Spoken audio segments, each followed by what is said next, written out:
So hello, I am Rahul Chauhan. आज का topic है कि हमें क्यों नहीं किसी और के नोट्स, इनफैक्ट शॉर्ट नोट्स या जो भी बुलेट पॉइंट्स होते हैं, या इनफैक्ट वो जो टोटली छोटे छोटे वन शॉट्स होते हैं, लाइक लिटरली टोटली छोटे वाले, वो देखने नहीं चाहिए फॉर द लॉन्गर। अगर कल एग्जाम है या फिर लिटरली मौत आ रही है हमको कि भाई मुझे भाई पास ही करवा दो बस, तब तो बिल्कुल परफेक्ट होंगे। Let's leave that. बट अगर मान लो टाइम है हमारे पास एज अ रिसोर्स, ये एक बहुत बड़ी assumption है मेरी आगे बढ़ने से पहले।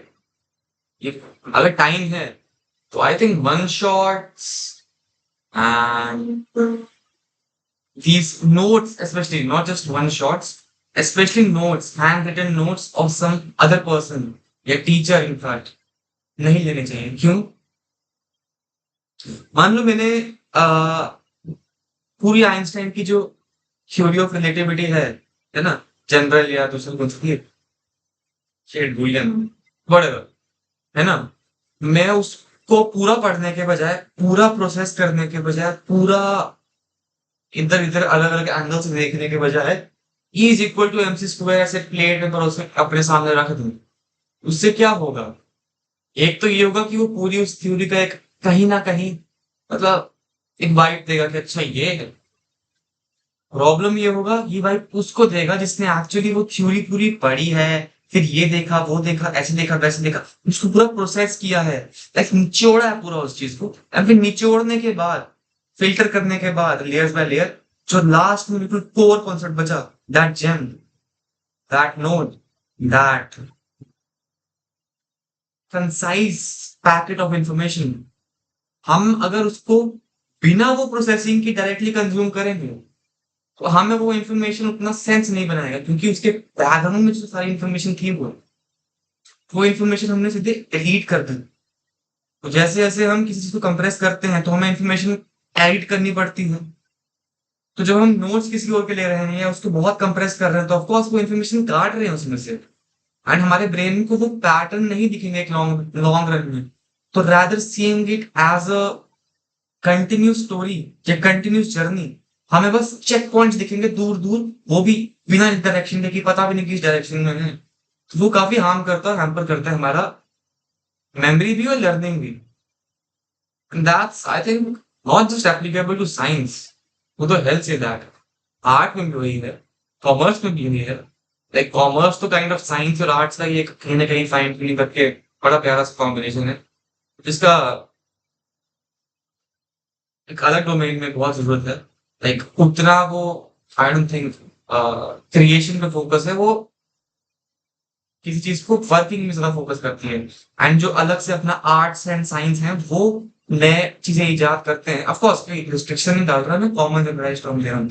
वो दोनों जो अपना इजाद कर रहे हैं, साइंस आर्ट्स, फिर उसके जो चीजें बन रही हैं वो ये as a tool commerce use कर रहा है, चल रहे हैं आगे, है ना।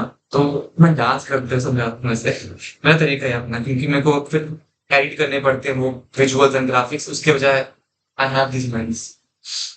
यप, पहले देखना पड़ेगा हमें, क्योंकि वो fake sense of knowing something and actually using it, best way क्या है, फेम एंड टेक्निक सुना होगा ना। लाइक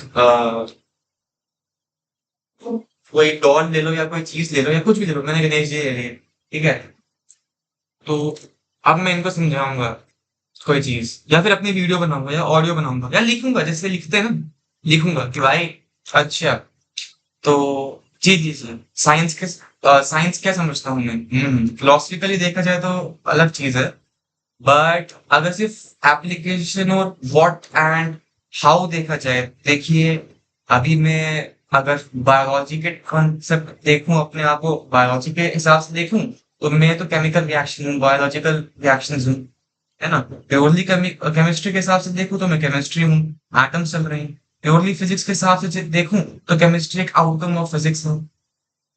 अब क्लासिकल मैकेनिक्स पे जाऊं तो अलग तरीके का चल रहा है मैथमेटिक्स पूरा।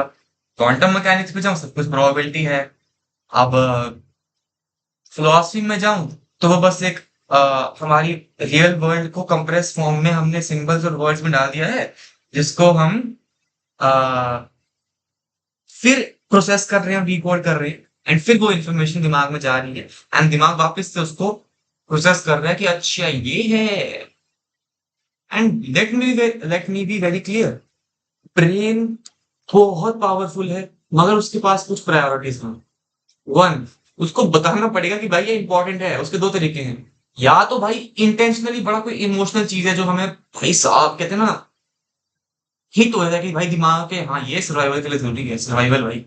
ये दूसरा जो बार बार रिपीट हो रही है, दिमाग कहेगा अरे यार बार बार याद करने की बजाय दिमाग में डाल ही दो, क्योंकि ये भी रिपीट हो रही है, तो सर्वाइवल के लिए इंपॉर्टेंट है। तो क्राइमिंग के लिए हम रिपीटिशन करते हैं, एंड इमोशंस भी कभी कभी यूज कर लेते हैं कुछ लोग कि भाई खड़े होके पढ़ रहे हैं कि थोड़ा डोपामिन ले रहे हैं, या फिर व्हाटएवर टैक्टिक्स, तो स्टडी मेथड्स को अलग वीडियो में बोलेंगे। तो ये था मेरा पॉइंट। अब इसमें हजार और टॉपिक्स को मैं अगर अलग नजरिए से देखूंगा, एक अलग व्यू पॉइंट लाऊंगा, एक अलग लेंस से देखूंगा, तो इसमें हजारों चीजें आ सकती हैं कि क्यों नहीं करना चाहिए। अब मैं उसको बायोलॉजी के एक्सपेक्ट में देखूं, साइकोलॉजी के एक्सपेक्ट में देखूं, रिस्पेक्ट में देखूं, या मैथमेटिक्स के तरीके से देखूं, या फिलोसफी के तरीके से देखूं, या फिर अपने पांच सेंसेस के तरीके से देखूं कि वैसे दिख रहा है, या फिर वाइब्रेशन की सेंस में देखूं, vibration in the sense not spirituality, मतलब लिटरली मैं बोल रहा हूं तो फिर it's- तो मतलब जब फंडामेंटल्स को देखते हैं ना इंसान, एंड फिर उसके बेस के ऊपर, उन एक्सियम्स के ऊपर, उन अनप्रूवेबल असम्पशंस के ऊपर एक ब्लॉक बाय ब्लॉक चलता है इंसान, तो जो क्लैरिटी आती है वो ऐसे नहीं आती कि भाई हम बस कंफ्यूजन देख ले, या मतलब किसी चीज का कंफ्यूजन देख लिया, नोट्स देख लिया, और दिमाग उसको समझने में इतना टाइम लगा रहा है, उसको प्रोसेस करने में इतना टाइम लगा रहा है, और मोस्टली वो प्रोसेस कर भी नहीं पा रहा क्योंकि उसके बीच में वो सिलेक्टिव इंफॉर्मेशन नहीं है जो दिमाग के पास नहीं है। इसलिए कहते हैं फाइन ट्यूनिंग करनी पड़ती है जब कोई चीज सीख रहे हैं। सबसे इंपॉर्टेंट पार्ट ये है कि हमें देखना पड़ेगा हमें क्या नहीं आता है, एंड यही सबसे मुश्किल होता है। हार्डेस्ट पार्ट यही है सीखने का, कि हमें क्या नहीं आता वो पता करना। एंड जैसे ही उस चीज को पर्टिकुलर तरीके से हम हंट डाउन करते हैं, अच्छा ये नहीं आता है इसको पकड़ो, ये नहीं आता है इसको पकड़ो, स्मूथ पार्ट हो जाता है। उसको टेस्ट करने के लिए टेस्ट होते हैं, एग्जाम होते हैं, कुछ लोग पढ़ाते हैं, कुछ लोग उसको टेस्ट करने के लिए एमसीक्यू देते हैं, मतलब वही मॉक टेस्ट वगैरह। तो एक तरीका है उस खामियों को निकालने का, उनको सामने लाने का, फिर उसको लड़ने का, स्लैश करने का और आगे बढ़ने का। वो चीज मिस हो जाती है जब हम नोट्स किसी और के देखते हैं एंड जस्ट अज्यूम करते हैं हमें समझ आ गया। एंड एक फैमिलियरिटी भी होती है दिमाग को अपनी खुद की हैंड राइटिंग के साथ। सो इन कंक्लूजन, वो जो स्टार्टिंग में हम अच्छा खासा एक एफर्ट डाल रहे हैं प्रोसेस करने का इंफॉर्मेशन को, वो एफर्ट हमें लॉन्ग रन में बहुत तेजी से रिजल्ट दे रहा है। रादर एक बार ही उस चीज को देखा, प्रोसेस किया, ठीक है, फिर देखा, भूल गया, प्रोसेस किया, ठीक है, फिर देखा, प्रोसेस किया, ठीक है, और दिमाग ने उसको डाइजेस्ट नहीं किया। इट्स लाइक एक कान से किया, एक कान से निकला, एक कान से किया, एक कान से निकला। अब ये चीज बार बार रिपीट करेंगे तो ऑफकोर्स कहीं ना कहीं स्टक हो जाएगा, मगर इतना टाइम थोड़ी है। तो हमें स्टिक करना पड़ेगा, कहाँ ज्यादा फोकस डालना है, कहाँ कम फोकस डालना है। मैं मान लो कोई लेक्चर पढ़ रहा हूँ, अब मेरे को उसमें कुछ चीजें आती हैं जिसे मुझे पता है, लिटरली पता है, मैं जुबानी, मैं उन पे सारा फोकस बार बार नहीं डालूंगा ना, उनको सेग्रीगेट करके रख दूंगा कि उनको देखना है, ये नहीं कि भाई बाद में इनको भूल जाओ। पर फिर एक अलग चैम्बर बनाऊंगा कि ये है मोस्ट इंपॉर्टेंट चंक, ये है मोस्ट इंपॉर्टेंट पैटर्न्स, लॉजिक्स, जिनको मुझे याद करना है। इनफैक्ट लैंग्वेज भी हमने याद की है, लॉजिक कुछ नहीं होता है। वी कांट इवन, क्या बोलते हैं लॉजिक, क्या इन शॉर्ट एक मेमोरी भी एक होती है, एक डाटा है, उसको प्रोसेस कर रहे हैं, उसमें स्पून फीडिंग कर रहे हैं बेस्ड ऑन क्या हमें आउटपुट चाहिए, क्या हमें निकालना है, क्या पैटर्न्स निकल रहे हैं, ताकि उसको यूज कर पाए।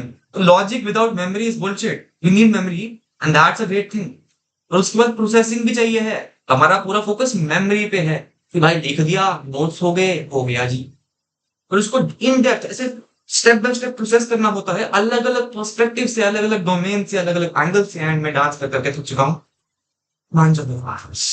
टोटली डिपेंड्स करता है, मतलब सीखना है कुछ, क्या लॉन्ग रन में उसको अप्लाई करना है, दिमाग में बिठाना है। ये वो 4 दिन के लिए रखना है एग्जाम में, तब तो भाई जस्ट ठंडा and short notes and routine मारो, एंड टीचर को बस वो थोड़े थोड़े शब्द दे दो, एंड वो शब्द देख के वो तुम्हें सीम मार्क्स देगा, एंड हमारा काम निकल जाएगा। Okay, all the best. मैं तेज तेज बड़ा बोल रहा हूँ एक्चुअली, मेरा छोड़ो। मैं लेट हो गया, जाना है, बाय।